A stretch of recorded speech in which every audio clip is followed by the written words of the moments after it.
Hi, this is Sergeant Betsy Brandner Smith with the National Police Association, and this is the National Police Association podcast.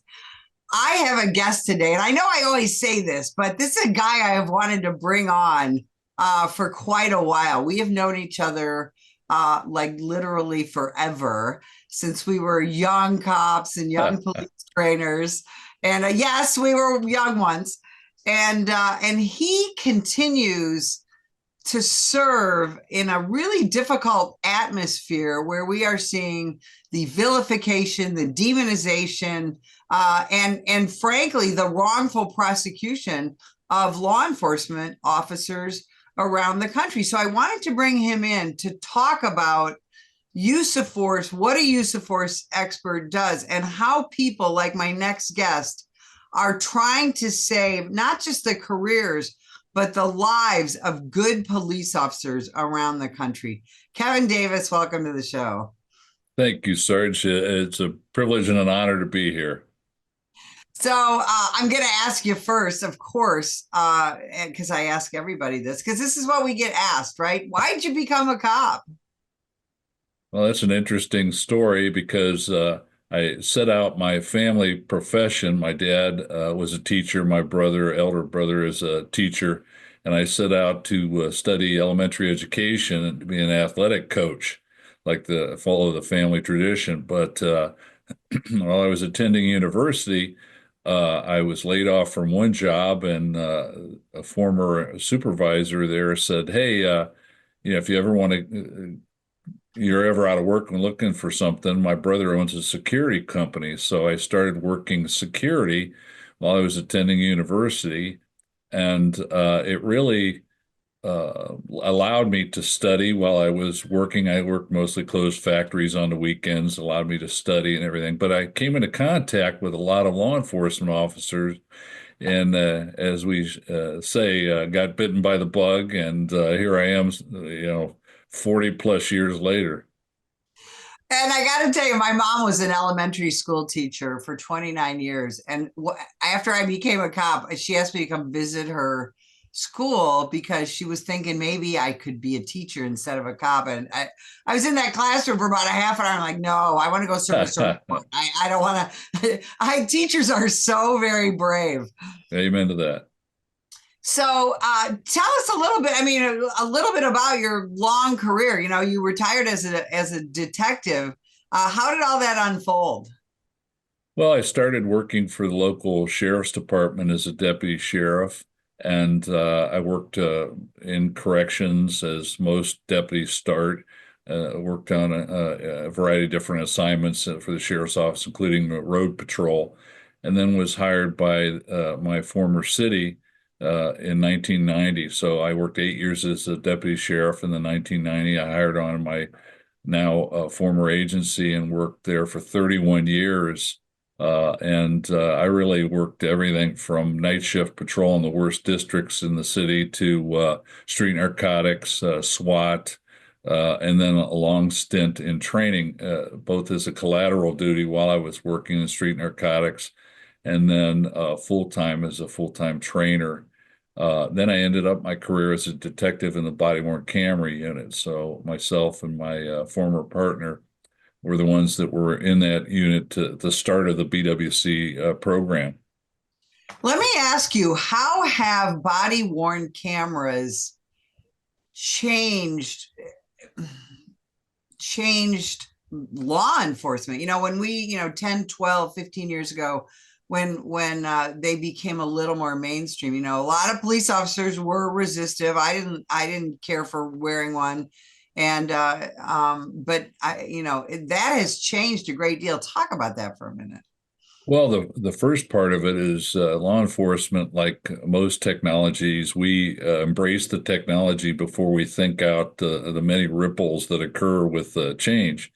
And with body-worn cameras, that is first and foremost the mere storage of the digital video evidence, which, according to your state, has to be maintained. For instance, in most states, you have to keep felony arrest records, and you have to keep serious felony arrest records, including the BWC videos, forever. And so that just compounds and compounds.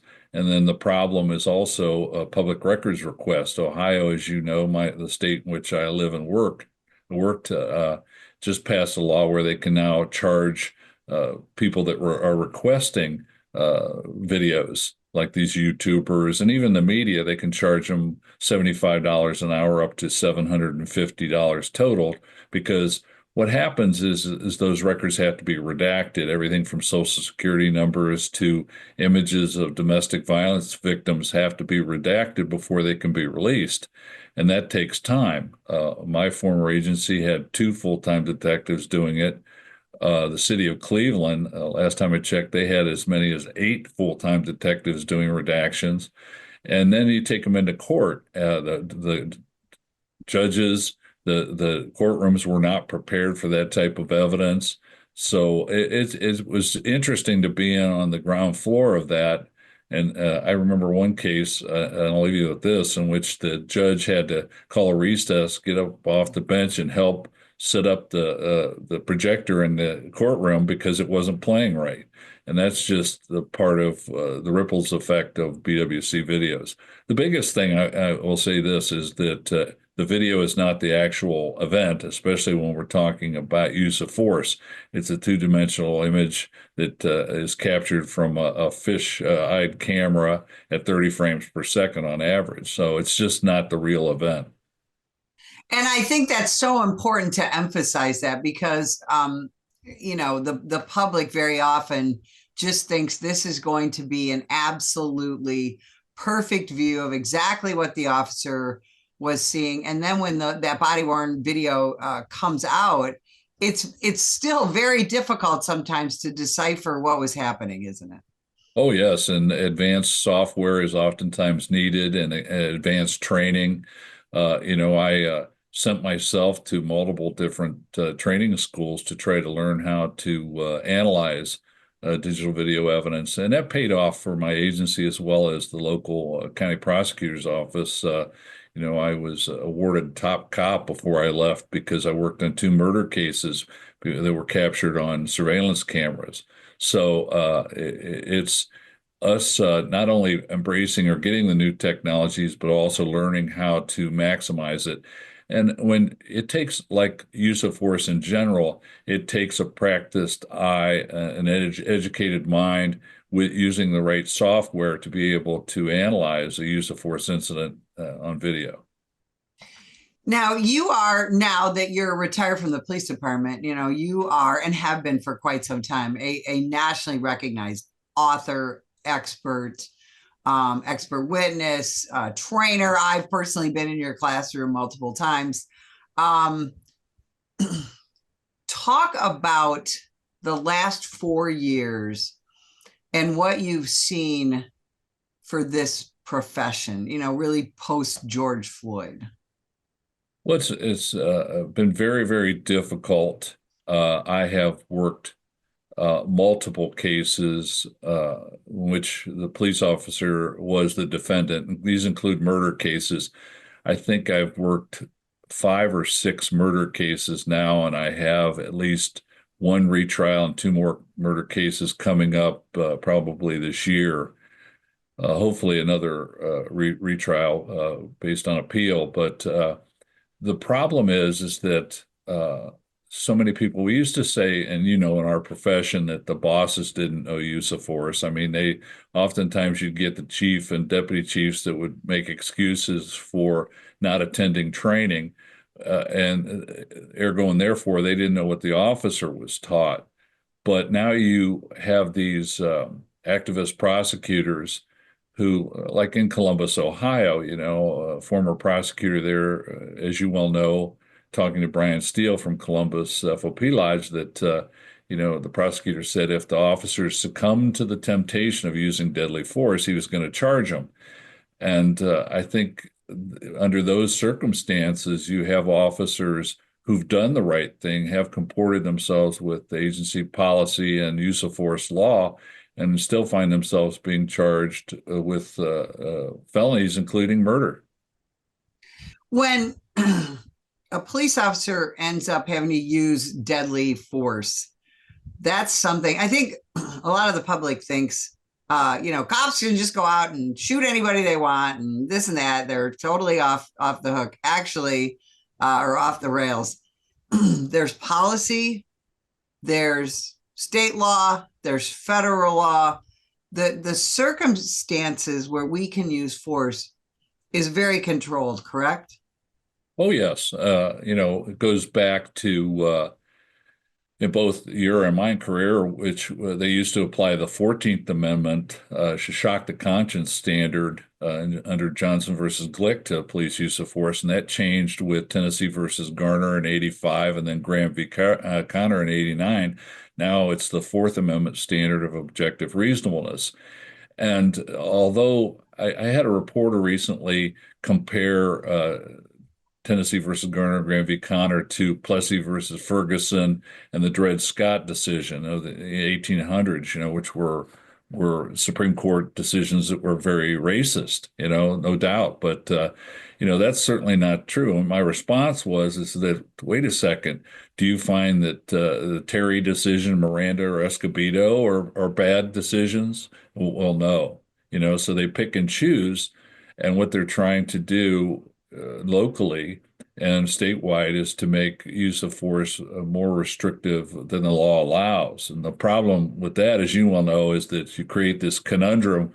We have a perfectly lawful use of force, but you violated policy, and that never plays well. Can a department's policy be more restrictive than the law? Oh, certainly. Yeah. And the buzzwords that we're seeing is that you have to exercise some degree of de-escalation, which is a kind of funny thing because it's not defined what de-escalation is. And furthermore, it takes two parties to have a de-escalation occur. I mean, you have to have a willing suspect.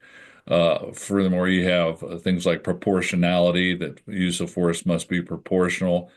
Use of force must be the minimal amount of force. And all these, it must be necessary. And there's two problems with that. Number one, that's all based in hindsight. In other words, they won't tell you what you can do prior to an incident. They'll only tell you what you can't or couldn't do or should not have done after they view the video. That's number one. And number two, as we said, it's contrary to the law. There's no legal standards for these things. So it definitely creates hesitation and trepidation in officers. And then you have officers, as we've seen so many times recently, take a beating instead of fighting back or relying, taser dependence, where taser becomes everything. And when it doesn't work, there's a serious failure in ability to control the subject. What is, when you and I were young cops, we worried about things like, am I going to get sued? Maybe even, am I going to get hurt? Although we didn't all worry about that so much. But now young cops go out there and worry about getting indicted, getting arrested, getting tried for murder. What does that, because you deal intimately with some of these police officers who are literally being tried for murder for doing their job. What does that do to the psyche of that officer, as well as to that officer's agency, that officer's coworkers? Well, I've seen that happen in both criminal cases as well as just throwing an officer under the bus to appease those agenda-driven groups within the community. And the problem is you and I both know, is that we're never going to be able to appease them. Their fundamental goal is defunding and depolicing. The answer to that, or what I answer in that, is that how's that working out for you? In terms of crime and violence in this country. But I really believe that this demonization and vilification of law enforcement is a goal to force reform in policing and reimagining policing. And we're always open to change. I mean, my God, the amount of change you and I went through in our careers is tremendous, And you go, okay, and some of that is mistakes, mistake driven, and we're certainly not perfect, and when you throw us into chaotic, high tension, high stress environments and conditions, we make mistakes. But that's what was so nice about, and is so nice about the legal standards, say Graham v. Connor, is that it allows officers to make decisions in circumstances that are tense, uncertain, and rapidly evolving. And the problem is everything now is hindsight driven. And you can't stand muster when you don't know the standards in advance. And then you have these young officers, and this comes out of Seattle Police Department, from what I understand, that they can't shove it up your derriere if you're sitting on it. And you know what? Sitting in a patrol car waiting for the next call to come is not the way we want policing done in the United States, because you and I both know really the only way to control violent crime and to reduce crime in general is proactive policing. Well, yeah, you started in law enforcement in the 90s when we had some of the highest crime we ever had, and then we brought it back to some of the lowest crime in this country. You know, and I think that's when you talk about the agenda behind all of this. Just in your opinion, what do you think the ultimate outcome is? Because it seems like, for example, Washington, D.C. is a great example. The district, spent the last 4 years really shoving their cops under the bus. There's some extraordinary criminal cases that have come out against police officers in the District of Columbia. And yet we saw all these politicians over the last couple of years become crime victims. We saw juvenile crime continue to see it through the roof, the carjackings, the violence, all of that in our nation's capital. Do people they don't care if they're the victims of crime, some of these politicians, or what in your opinion is the end game here? I really and truly don't know. It's in my local agency, or the agency that I work for, we've had everything from police auditor forced upon the agency to police citizen review board to just everything. And now it's a call for revisiting police policy on use of force, and none of that plays well. It doesn't play well for the officer's safety. It doesn't play well for controlling crime and reducing crime. And it makes retention damn near impossible, and recruitment impossible as well. I mean, when you have an agency that the potential candidates are looking at saying, well, wait a second, even if I do the right thing here, I'm going to get thrown under the proverbial bus, then you're not going to attract those candidates. They're going to go to the more affluent suburbs where there's less crime and more money. And you know what? You can't blame them. So Yeah, I don't know what the absolutely. end result is, or end game. Yeah, it is. It is very. It's confusing to me just as a human being. Doesn't everybody wants to be safe. The police can help keep you safe. And one of the things that we see, and you and I have talked about this, is the chasm between law enforcement leadership and the cops who are actually doing the job. We see more and more, especially in large, primarily blue cities in this country, where we see leadership who seems to be more pro-criminal and pro-prosecution of cops than they do pro-law and order. Do you see that? Oh, yes, and we see this in the purposeful selection of weak individuals as chief of police. I mean, they don't want strong people that are going to actually engage in leadership. They want feckless people. I hate to say this, but it's so often the case, feckless people who refuse to stand up for the troops. I mean, my God, I've seen perfectly good police use of deadly force that was the chief of police would not even come out and say, this was within policy and within the law. And although it's a tragedy, it's was certainly understandable and reasonable based on the circumstances. And you have a chief that, and the troops are looking at that. And here's the thing, Betsy, is that cops on the street make more tough decisions. They don't get to rely on focus groups and have meetings prior to releasing a press release or whatever. They're forced to make decisions in the worst of circumstances. And you know what? God bless them. They do 99.9% of the time they make great decisions. Now, have I worked cases or been asked to work cases where officers were essentially criminals in uniform? Yes. And I refuse to defend those officers as any reasonable expert would. But that said, it is my job and my passion to defend the wrongfully accused and the wrongfully indicted to the best of my abilities. And, we've been very, very successful. There's some great attorneys that I work with out there that are masterful about taking these cases. And, it's like one case I had in Virginia that there was a motion to dismiss after the prosecution rested, and the judge just flat out said, "You haven't made your case, prosecutor. Case dismissed."